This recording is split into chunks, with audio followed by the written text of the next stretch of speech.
हमारी बॉडी हर एक बीमारी का इनिशियल साइन हमको देती है, हमें उसी समय उसे चेकअप करा देना चाहिए। हमारे मुंह से बदबू कुछ समय पहले तक नहीं आती थी, अब अगर आने लगी है तो इसका मतलब हमारे गम्स में कोई ना कोई प्रॉब्लम है या पेट में कोई ना कोई प्रॉब्लम है। तो उसी समय अगर हम जाएंगे तो हम आगे की जो बढ़ती हुई बीमारी है उसको रोक सकते हैं।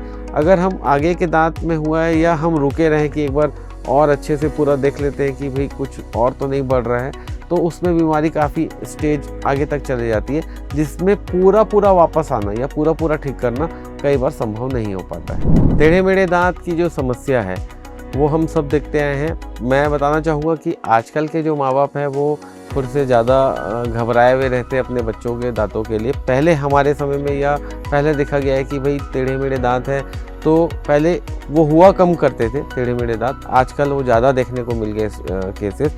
उसका नतीजा यही है मैम, एक इवोल्यूशन होता है। जब हम पहले जब हमारे जो वो थे एंसेस्टर्स थे और वो धीरे धीरे उनके चेंजेस आए, जैसे कहा गया है हमारे पुराणों में कि भाई हमारी पूँछें हुआ करती थी, धीरे धीरे वो वेस्टिजियल ऑर्गन हो गया, मतलब वो गायब हो गए। जिसका उपयोग नहीं होता है वो धीरे धीरे शरीर से गायब हो जाता है। वैसी जो दांतों का या चेहरों की बनावट थी वो पहले के ज़माने में, आज से कुछ 1000 साल पहले, हमारे दांत और जबड़े बड़ा हुआ करते थे, तो उसमें 32 दांत आ जाया करते थे। धीरे धीरे जॉ के साइज़ छोटे होते गए, इवोल्यूशन होते गया आदमी का चेहरा और जॉ। तो ये जो आपस में माप है, जो जॉ और दांत का जो है, अगर इसमें कुछ है तो उस अगर जॉ छोटा है और दांत बड़े हैं तो वो टेढ़े मेढ़े होके एकोमोडेट होते हैं, या दांत जॉ बड़ा है दांत छोटे हैं तो दांतों के बीच में गैप दिखता है बचपन से ही। तो ये एक इवोल्यूशन का नतीजा है। दूसरा कारण है हमारा खान पान। आजकल खान पान में बहुत ही ज़्यादा फास्ट फूड का चलन है और इंस्टाग्राम लोग देखते हैं और पिज़्ज़ा, बर्गर, फ्रेंच फ्राइज़ ये बच्चों के लिए एकदम कॉमन फूड हैबिट्स हो गए हैं, जिसे हमें एक सीमित तौर पे खाना चाहिए। हमें ज़्यादातर फाइबर्स लेना चाहिए, विटामिन्स लेना चाहिए, रॉ वेजिटेबल्स, रॉ फ्रूट्स लेना चाहिए। हम बच्चों को इतना पैम्पर करते हैं कि हम उसको मतलब एक एक बीज निकाल के उसको फल खिलाते हैं, जो कि ये चीज़ें बच्चा हमारे अगर जॉ से खाएगा तो उसके जॉ की एक्सरसाइज होगी, जॉ उसके मजबूत बनेंगे, गम्स उसके मजबूत बनेंगे, उसे प्रॉपर पोषण मिलेगा। अब अगर हम देखते हैं कि बच्चों के दांत टेढ़े मेढ़े आ रहे हैं या डबल लेयर में आ रहे हैं, ऐसा कई बच्चों के दांत बचपन से ही पीले पीले आ रहे हैं, ये काफ़ी कॉमन क्वेश्चंस हमारे पेशेंट्स हमें क्लिनिक में पूछते हैं। तो इसका ये है कि आजकल रेगुलर चेकअप्स लोग करवाते हैं, कैंप्स लगते हैं, स्कूलों में कैंप लगने लगे हैं, तो बच्चों को बताया जाता है कि भाई आपके दांतों में ये कीटाणु हैं या आपके दांत ये पीले इसलिए हैं। तो उनके अलग टूथपेस्ट आते हैं, ब्रशिंग करने का, बच्चों का ब्रशिंग करने का अलग तरीका होता है जो एक माँ बाप को सीखना चाहिए। ब्रशिंग करने के लिए बच्चों को कैसे मोटिवेट किया जाए, तो हम साथ में बच्चों के अगर ब्रश करते हैं, मम्मी पापा अगर बच्चे के साथ ब्रश करते हैं तो वो मोटिवेट होता है। अगर बच्चा ब्रश करने में असमर्थ है तो माता या पिता को उसको हेल्प करना चाहिए कि ब्रश करना है। एक उसे जीवन की आदत बनाने में एक माँ बाप का जो सबसे बड़ा रोल है वो एक डेंटिस्ट नहीं कर सकता। डेंटिस्ट अगर कोई प्रॉब्लम है उसे वो सॉल्व कर सकता है। फिर जैसे कि बच्चा थोड़ा बड़ा होता है, 10 साल 12 साल का होता है, तो ये मान्यता है कि भाई दूध के दांत है, क्या ध्यान देना, हमें तो सीधा जो परमानेंट दांत आएगा वो सुंदर चाहिए बच्चे का, ये तो अभी टेढ़े मेढ़े रहेंगे ही। तो मैं बताना चाहूँगा कि भाई दूध के दांत भी उतने अहम हैं जितना आपके एक परमानेंट टीथ है। दूध के दांत आपके जो शुरू के from 3 years to 12 years of life, ये दूध के दांत आपके रहते हैं, जो आपके खाने, चबाने, पोषण, दिखने, बोलने, तोतलाहट, ये हर चीज़ के लिए दूध के दांत आपके लिए इम्पॉर्टेंट है। दूध के दांत अलग अलग समय में शेड ऑफ होते हैं। वो शेड ऑफ इसलिए होते हैं कि नीचे से आपका परमानेंट टीथ उगता है।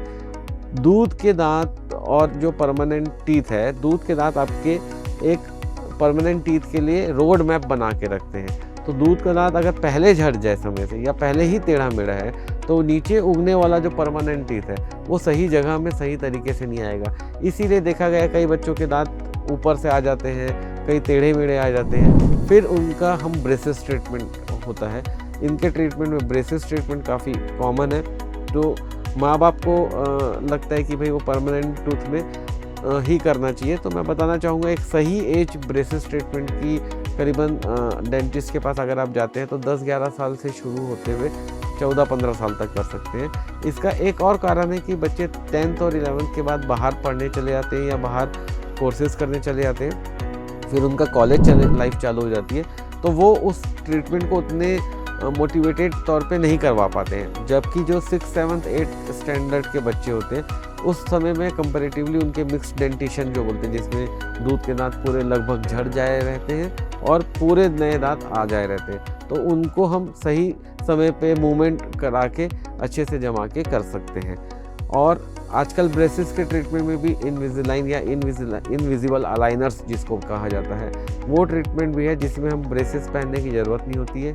निकालने लगाने वाले अलाइनर्स होते हैं जिसके कुछ सेट होते हैं, वो हम पेशेंट्स को दे देते हैं, तो वो उसको पहनते हैं और उनके दांतों में जो बनावट है या वो है उसकी संरचना वो ठीक हो जाती है। ब्रेसेस के ट्रीटमेंट में एक हम काफ़ी तौर पे देखते हैं कि सब बोलते हैं कि मैंने ब्रेसेस का ट्रीटमेंट करवाया था, मेरे भाई ने करवाया था, इसने कराया था, वो कुछ साल बाद वापस वैसी का वैसी हो गया। ये कॉमन जो प्रॉब्लम्स हैं लोग बताते हैं। तो मैं बताना चाहूँगा, जो ब्रेसेस का ट्रीटमेंट होता है, आपकी दांतों के अगर ग्रोथ पीरियड में हम करा रहे हैं तो वो उसको सही तरीके से उसको मूव करवा देते हैं, दांतों को सही जगह में उसके पहुंचा देते हैं, और उसके बाद उसको होल्ड करने के लिए हम एक रिटेनर थेरेपी होती है। तो रिटेनर थेरेपी जो रहती है वो 3 महीने से लेके 3 साल से लेके आजीवन तक के लिए भी कई लोगों को पहनना पड़ता है, जिसके लिए जिसकी जैसी बनावट है या जिसके दांतों में जितनी ज़्यादा टेढ़े मेढ़ेपन की शिकायत है, तो वो ठीक करने के लिए हमें रिटेनर का यूज़ करना पड़ता है।